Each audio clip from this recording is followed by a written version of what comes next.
Hello, I am Green Apple, one of 4 Dark Fruit Squad members. I must capture Sailor Moon and fill the world with dark energy for the Negaverse and— What are you doing in my house? Get out of my house! Queen Grocery Store won't like this. Sorry about that. Looks like I have a mini-bus squad problem on my hands. Where were we? Oh yes! So we've covered 1 season of Sailor Moon, and if you recall, it was a bit of a cluttered mess. A good mess, but a mess. It's definitely not my favorite season. More or less, it was necessary to introduce the characters and their backgrounds and all the other information that we need for these coming seasons. For some people, season 1 might have been their favorite, but for me, it's either season 2, which we're doing right now, or season 4, but we're not doing that today. We will touch that when we get there. As of now, let us cover Sailor Moon R, which is the second season season of the anime. So let's get started. We're taking a snack break for like 3 seconds. Okay. Chips. This time I think we should start with the plot. But before getting into the actual plot of the arc, there's actually another plot exclusive to the anime, the Doomtree arc. I'm just going to breeze by it really quickly, partly because it's one of my least favorite arcs, but also because in the context of the show, it can totally be omitted and you'll lose practically nothing.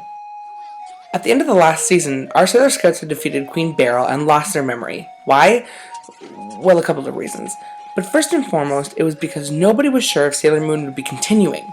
To my understanding, Sailor Moon was to be a one-off story, but upon being urged by both executives and the popularity of Sailor Moon, itself, Naoko Takeuchi continued the story. By having the Sailor Scouts lose their memory and return to their lives, the series could have ended after the first season pretty well.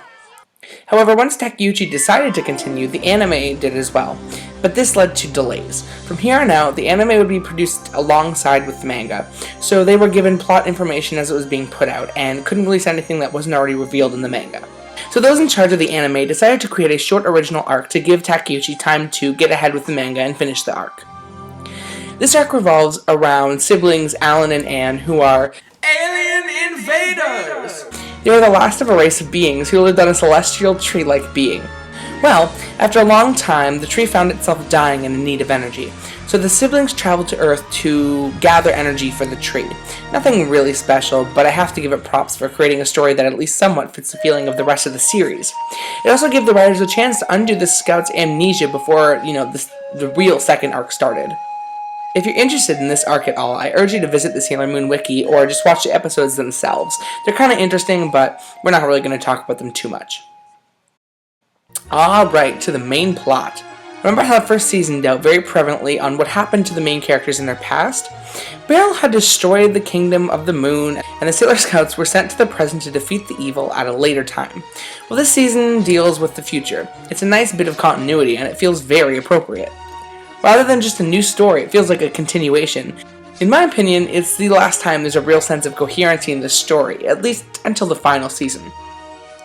At the beginning of the arc, a young girl falls from the sky who looks a lot like Serena, but with pink hair. She's after the Silver Imperium crystal, and for a short while, the girls think she's some sort of villain.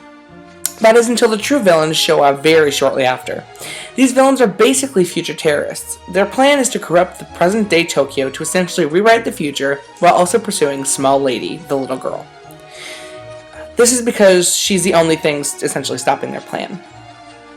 Well, fast forward through a lot of monsters and failed plans, and eventually it's revealed that this little girl, whose name is Rini, by the way, is from the future as well.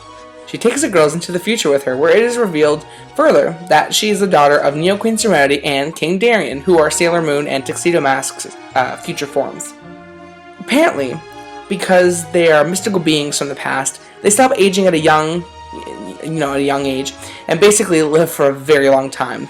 Sometime in the 21st century, they're crowned the rulers of Earth and usher in an age of peace.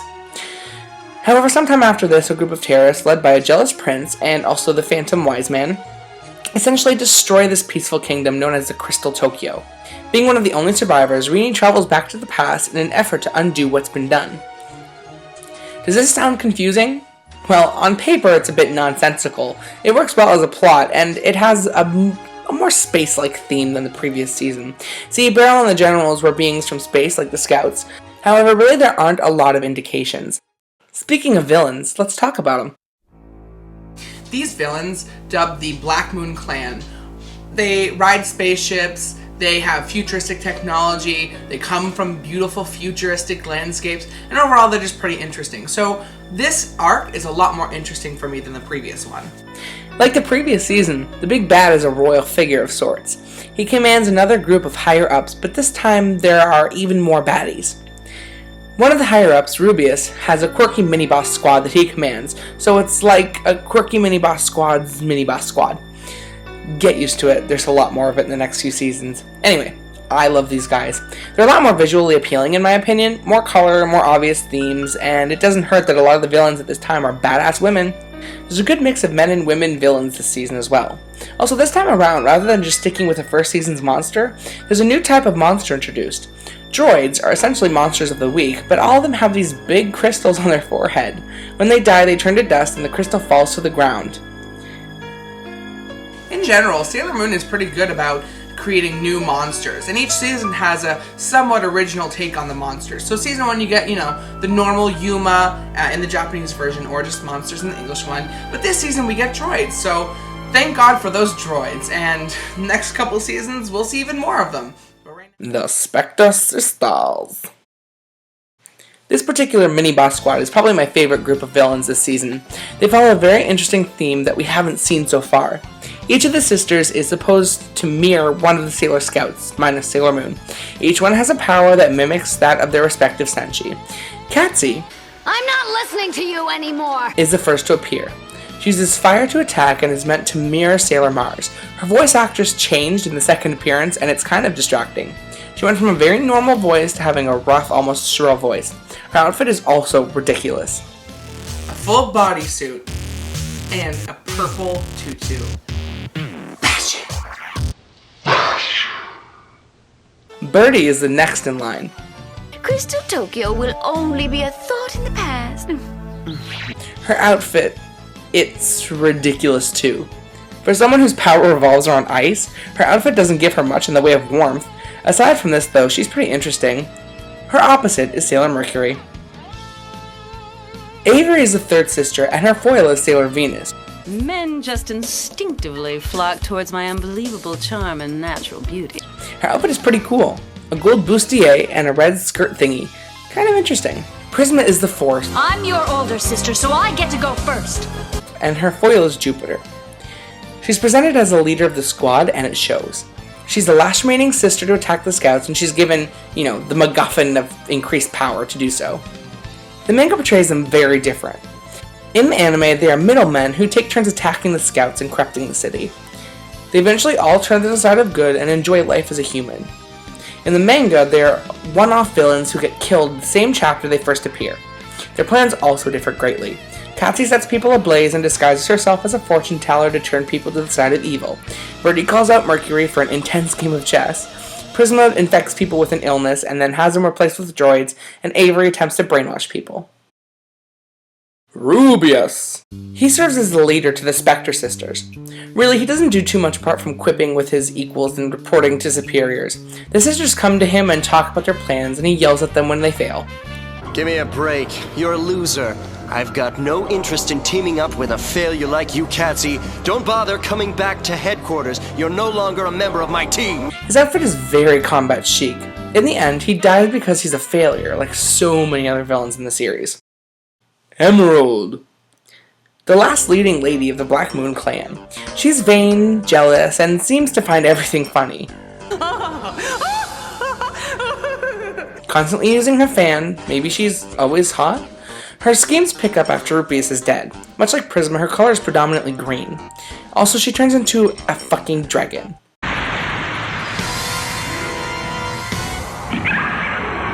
She's pretty memorable, if you ask me. If only because she's a bit more goofy than the other commanders, and she generally has a bit more fun doing what she does. Sapphire. For whatever reason, he looks to me to resemble Darien. It always got me as a kid. It was kind of weird. He's a younger brother of Diamond, and supposedly is higher in rank than Emerald or Rubius. He also seems to be the voice of reason.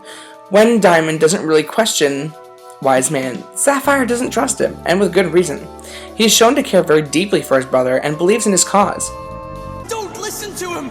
He'll destroy you! Please! Diamond! When the Wise Man threatens his clan, he attempts to protect his brother and is injured. He manages to make it to the reformed Spectre sisters, who take care of him. In the end, he risks his life trying to tell his brother the truth about the Wise Man and is killed because of it. Upon his death, it is revealed that he, like the Spectre sisters, had become good. Diamond. He's seemingly the brains of the operation, however he's really more of a means to an end. He commands the other villains in this arc much in the same way Beryl did. Similarly, he's secretly in love with one of the main characters, this time Princess Serenity. As I said before, his main motivation in returning to the past to corrupt current Tokyo is to prevent it from ever flourishing. He comes off as arrogant and a bit aloof in some ways. I always get everything that I want. Everything. He's far too trusting of Wise Men, though others are not. He simply will do whatever it takes to see his goals come to fruition, but in the end, he's killed by his weakness. Sailor Moon is attacked by Wise Men, and Diamond dies trying to save her. I know I've made a tragic mistake, Sailor Moon. Wise Man. He's a lot more prevalent than the previous seasons Do This character, and there's a reason. In the first arc, Metalia was the main villain, but her role was downplayed. Thankfully, this season got it right. He starts off appearing to be simply a brain for Diamond to bounce his ideas off of, but it is revealed that he has his own plans. So, while Diamond wanted Tokyo just to rule, Wise Man, aka Doom Phantom, just wanted to destroy everything. Why? Because he'd been banished for being so gosh darn evil. His overall plan was to open a door through which massive amounts of dark energy would pour through and destroy everything. He uses a dark crystal which ends up being stronger than the silver crystal to attack Sailor Moon in her final confrontation. However, he is destroyed when the future silver crystal merges with Rini and she becomes a Sailor Scout as well.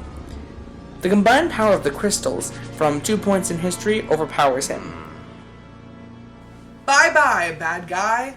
So that's our basic villain lineup. There is one more, but I'm gonna wait to talk about her until we get into some of the other characters who are introduced. This is because she's actually very significantly tied to one of the main characters. Speaking of characters, we get the inclusion of one more main character, Rini, and another Sailor Scout in the form of Pluto, who guards the gates of time. I'll talk about her more next season when she becomes more prevalent, but for now know this, she's pretty badass. I know I say that a lot, but she is. Her role is to protect the gates of time so that nobody can mess with the established timeline. When the Scouts travel to the future, she almost kills Sailor Moon, before she realizes who she is. Unfortunately, she isn't able to join the squad because she's stuck between time. Well, that is until she dies. Sort of. Anyway, let's talk about Rini. Rini. Sailor Moon and Prince Darian's future daughter, she's kind of annoying. She cries, she whines, really she's a bit of a pain. Serena, did you eat as much as a fat herd of elephants? How dare you say anything about what I ate, but you're the reason I ate so much. What do you mean? You know very well what I mean. She is necessary in this season, however, so I do tolerate her. Plus, she does get a bit better in later seasons. Her role in this is very similar to Dawn's role in Buffy. She's a MacGuffin half the time, and the villains want to get a piece of Dad. She's constantly targeted by them, and while she does end up being necessary to save the Sailor Scouts, she usually just gets in the way. Towards the end, her heart becomes corrupted by the Death Phantom, again Wise Man, and she becomes Wicked Lady. She's all grown up now, folks. At this point, she joins the villains in trying to take down the Scouts and destroying the world. She gets used by the Phantom and is key in his plan to open the gates of the negative energy. However, Sailor Moon and Darian are able to turn her back into a human being, essentially, by reminding her that they love her. Aww. They love me. They truly love me. Well, that's our main lineup. So, with all these new developments, how are our Scouts faring? Well, of course, there's struggle. But this season introduced the concept of power-ups. From now on, each of the new crises are stronger than, the last. And the Scouts must receive a power-up aptly to fight them. Think of it as like leveling up. When this happens, we get a spiffy new transformation sequence and a new attack. This time Sailor Moon gets a scepter and does away with that pesky Moon Wand. Oh yeah, I forgot to say, halfway through the last season, she got an upgrade too. From her tiara to like a healing one that she kind of sprinkles magic healing light on people and then they turn back human. Her transformation is upgraded too. She gets a new compact to transform from Queen Serenity, yes, her mother's ghost basically. The scouts similarly get an upgrade and their powers follow suit. One by one, the girls get an upgrade in the form of new transformation pens and a new power. And oh my god, Mercury's powers are finally useful!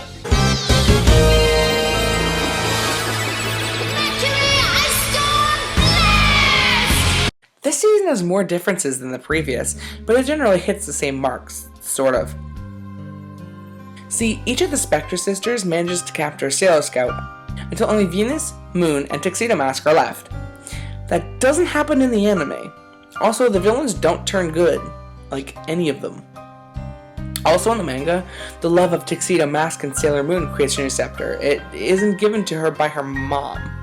Diamond's motivations are a bit clearer in the manga in my opinion. He believes that the Age of Peace ushered in by Neo Queen Serenity was just an illusion, that our future was not a utopia, but rather an excuse for people to stop trying, a band-aid over the problem essentially. And in the manga, all of the girls and Sailor Moon get a new power-up from Neo Queen Serenity.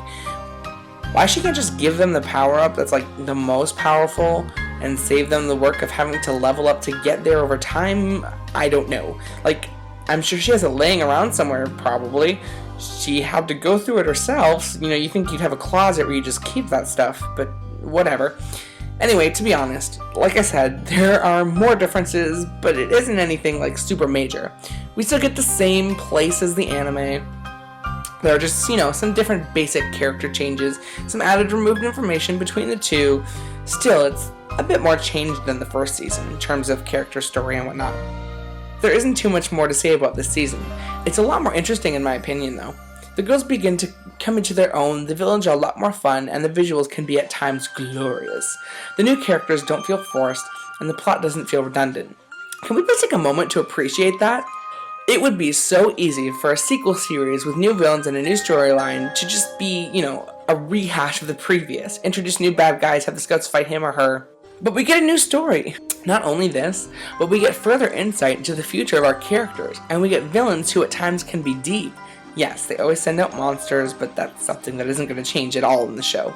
One way or another, it just wouldn't be Sailor Moon if there weren't, a butt ton of monsters tearing up the streets. As a follow-up to last season, this season's pretty successful, but don't expect the next couple seasons to, stay quite as connected as the first two.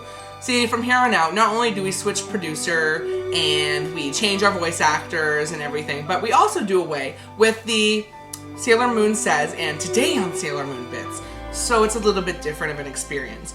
Also, the music changes significantly. But I guess if I have to say anything positive about it, I'd rather them change everything and keep the show going than not, keep it going at all. And I guess now is a good time to switch producers, considering that the plots have nothing to do with each other pretty much from now on out. Anyway, I guess what I'm saying is, let's get there when we get there. So until next video, I feel like... my plan was successful! Now I will filter the internet with dark energy, so Queen Grocery Store will conquer the earth! You'll never pull it off! Shut up, Orange! Second of the Dark Fruit Squad, that's only slightly higher in rank than me. Get out of here! No! I'm telling Mom!